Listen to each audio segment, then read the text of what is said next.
to set the tone, also to give you a chance to ask any questions you have.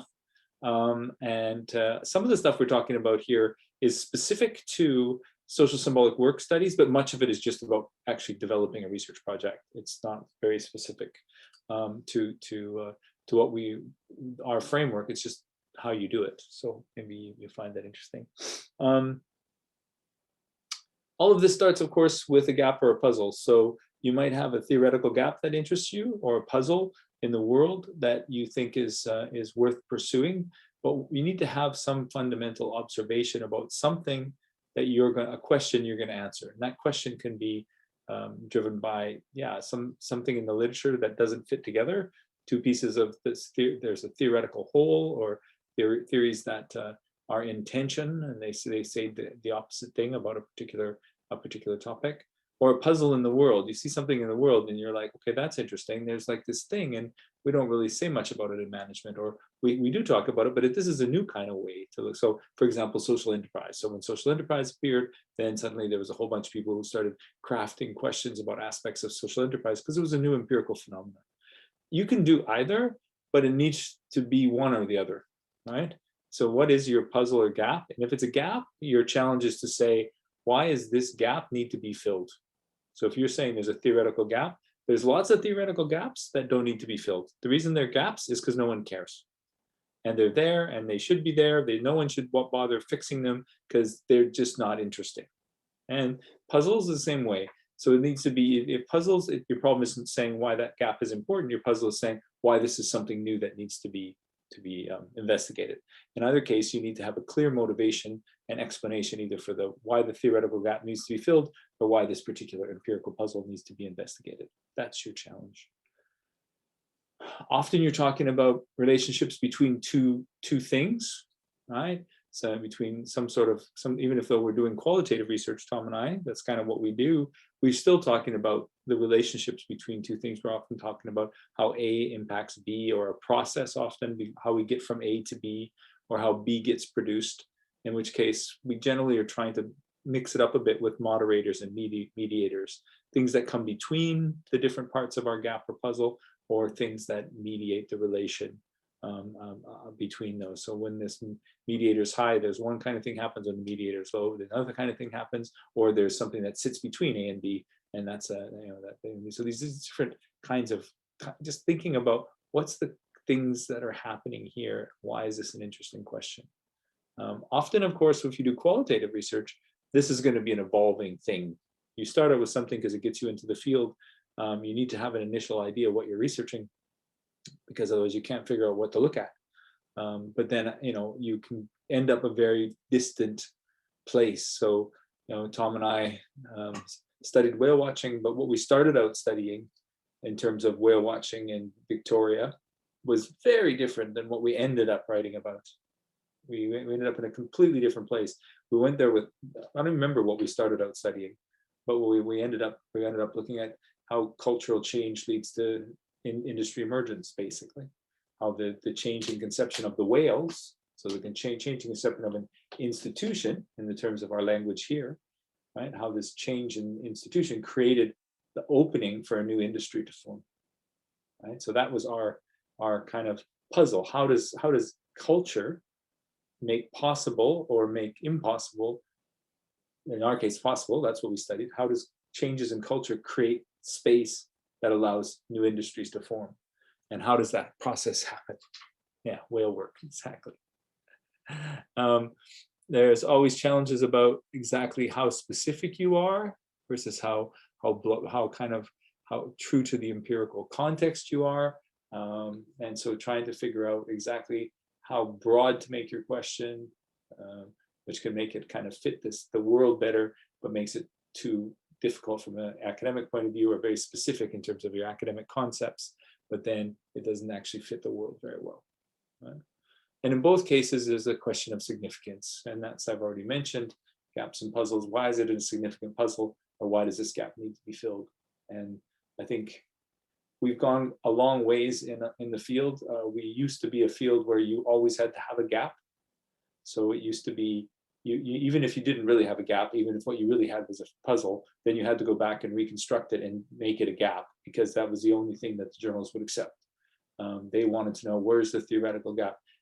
Thankfully, that time is now gone. So now you're perfectly okay to have a puzzle, but then you have to talk about the significance of that empirical thing that you're studying. So those of you who are interested in the caste system, there's questions about that are kind of pretty important, because this affects a very large number of people, and your reviewers will likely see this as a system that is unfair and should be changed, and et cetera, et cetera.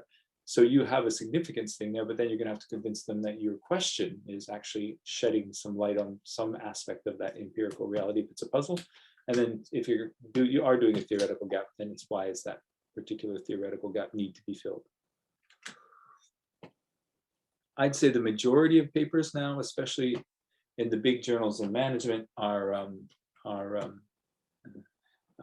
puzzle papers. Americans like puzzle papers. Certainly with qualitative research, we're mostly puzzle papers. Excuse me. My cat is making noise, I apologize. She's found papers she was playing with. Okay. Questions about research questions? Ask Tom, I'm going to carry on. Okay, this is, I think, more specific to the social symbolic work perspective that we've been talking about.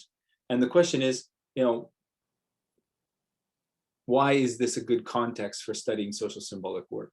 And why is this, this becomes, I think, particularly given the kinds of things we're interested in, qualitative studies, generally studies of people actually acting purposefully, trying to change the social world. Can we get access? Is the work visible? Is this all happening inside people's head, or is it leaving traces? Right? Is there somehow where we can see this some way? Right? We've used many kinds of data in our mutual work together, and also Tom and my work with other people.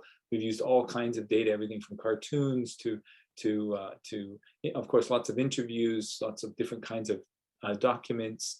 But the question is, when you're thinking about a site for studying social symbolic work, can you actually get access to the work? Can you see it? Right? There's lots of interesting kinds of work that we can't research because we're never going to see it. For example, you're interested in, how terrorist organizations, what kind of social symbolic work they do to sustain the organizations, right? ISIS is not going to let you go study them, right? They're not going to let you hang around and kind of report on them. The white supremacists in the Proud Boys, they're not probably going to let you into their meetings, right?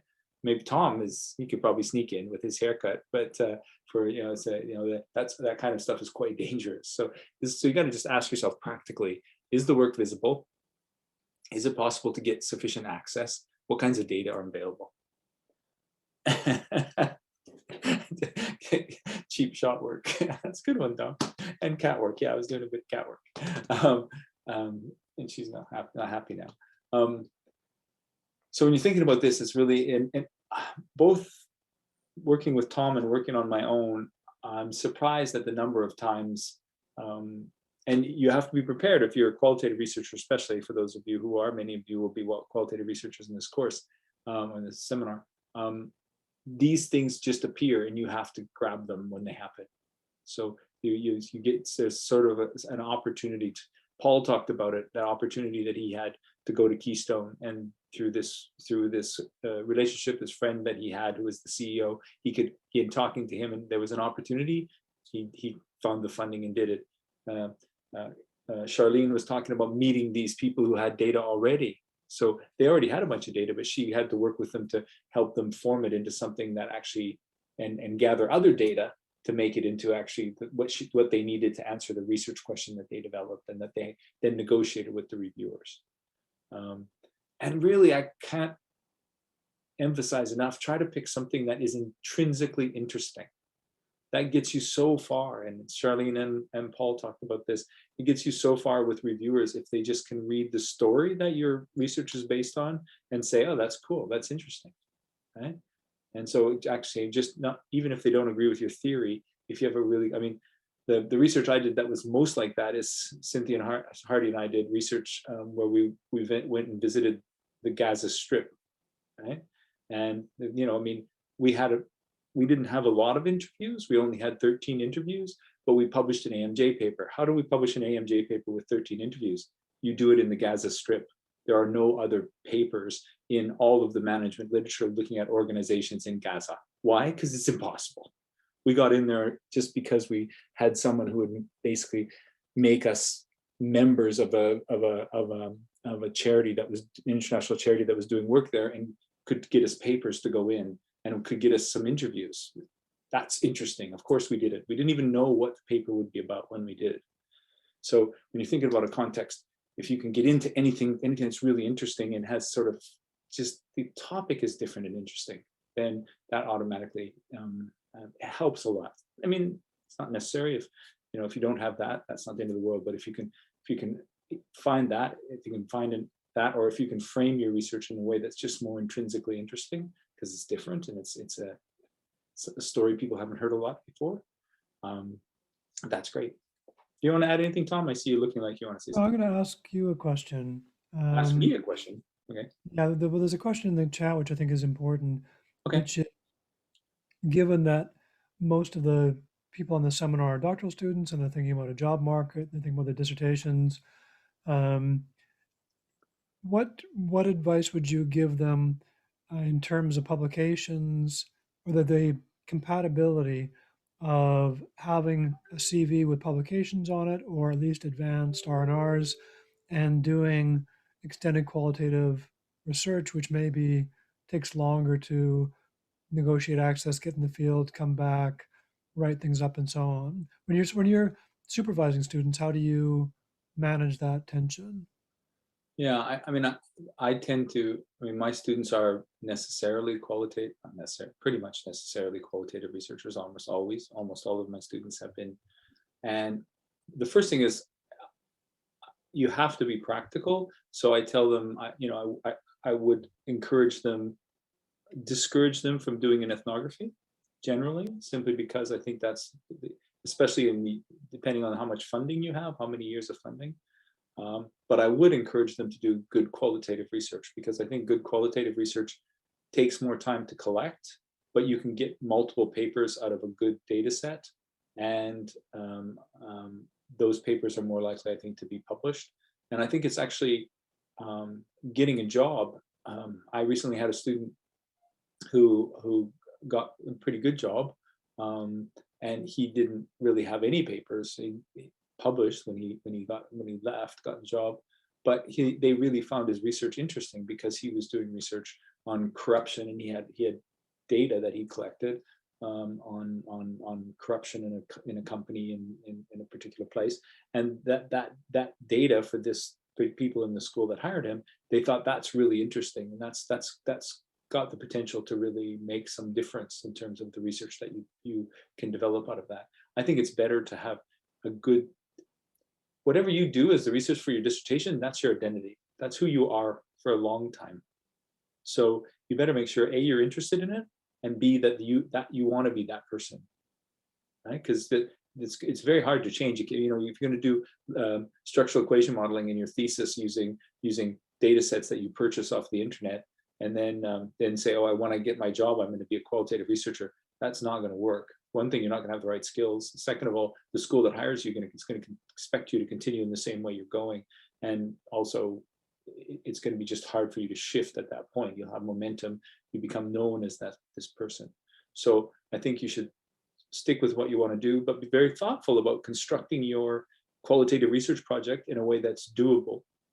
So, I mean, you have to be thoughtful. I've had students who've done research in other countries, qualitative research in other countries, for example, but it's always their own countries. So they go back and they spend 3 months, do all their interviewing, set it all up beforehand, go back, do 30 or 40 interviews in a couple of months, and come back, and then you can actually do it if you're thoughtful. You can do interesting stuff in a dissertation in the length of time you have to do your dissertation. But it also means you have to figure out what you're doing relatively early. So, but yeah, you got to do what you're interested in. I said before, I mean, we don't need any more academics who are just doing this as a job. And so you need to be doing this because you like it, because you enjoy it, and because you want to do this stuff, and you need to do the stuff that you enjoy. And if you're doing ethnography, that's not a bad thing. It's just hard to do in the length of time we have, but it's not like it hasn't been done, and it's not like it can't be done. I just would suggest to students that I have to do, they can do things that have a participant observation aspect, but I wouldn't suggest doing a fully blown ethnography. I think that's difficult. Not impossible, but difficult. So I don't know if that answers the question, Tom. It's a good answer. I mean, it is about practicality. Um, I mean, in a way, there's also a second piece to that, which is there's your identity and your job market paper and your dissertation, and there's your CV, which can be not necessarily entirely coupled. And so, one thing you can do early in your program, if you have the option, is try and get onto a paper with your supervisor or with somebody else to learn the craft, learn the process of going through a submission process.